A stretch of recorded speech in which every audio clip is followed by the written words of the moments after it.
25મી જૂન 1975ના દિવસે તે વખતના તત્કાલીન પ્રધાનમંત્રી શ્રીમતી ઇન્દિરાબેન ગાંધી દ્વારા સમગ્ર ભારત દેશની અંદર અલ્હાબાદ હાઈકોર્ટનો જે ચુકાદો આવ્યો હતો અને એમની લોકસભાની સીટમાં જે વિજેતા થયા હતા એ ગેરબંધારણીય જાહેર અલ્હાબાદ હાઈકોર્ટ દ્વારા કરવામાં આવી અને એ દિવસે એમણે પોતાનું પ્રધાનપદ બચાવવા માટે 25મી જૂન 1975ના રોજ કટોકટી જાહેર કરી અને ભારત દેશના બંધારણની હત્યા કરી અને આજે સમગ્ર દેશની અંદર એને આપણે સંવિધાન હત્યા દિવસ તરીકે લોકોને એ દિવસની યાદો તાજી કરાવવા માટે જે પ્રકારે બંધારણનું અપમાન કર્યું હતું, બંધારણની હત્યા કરી હતી અને આજે આણંદ જિલ્લા ભારતીય જનતા પાર્ટી દ્વારા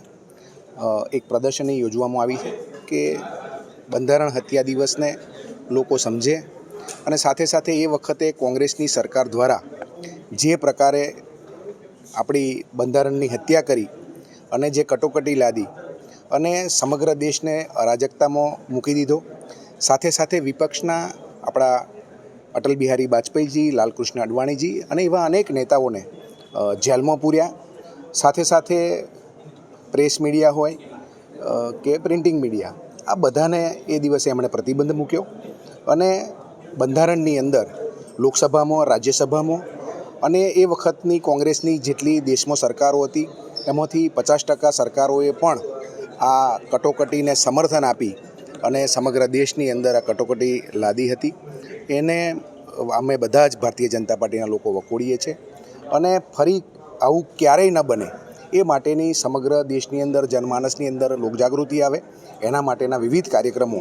ભારતીય જનતા પાર્ટી દ્વારા કરવામાં આવે છે. એ પ્રકારે આજે વલ્લભ વિદ્યાનગરની અંદર આણંદ જિલ્લા ભારતીય જનતા પાર્ટી દ્વારા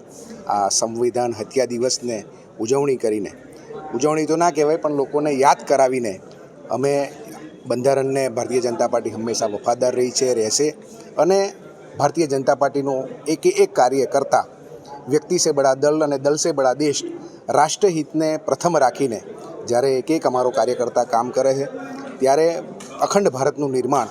આદરણીય આપણા સરદાર વલ્લભભાઈ પટેલ સાહેબની ભૂમિ ઉપર આપણે જે ઊભા છીએ એ સરદાર સાહેબે કર્યું હતું. એમાં બાકી રહેલો એક પ્રશ્ન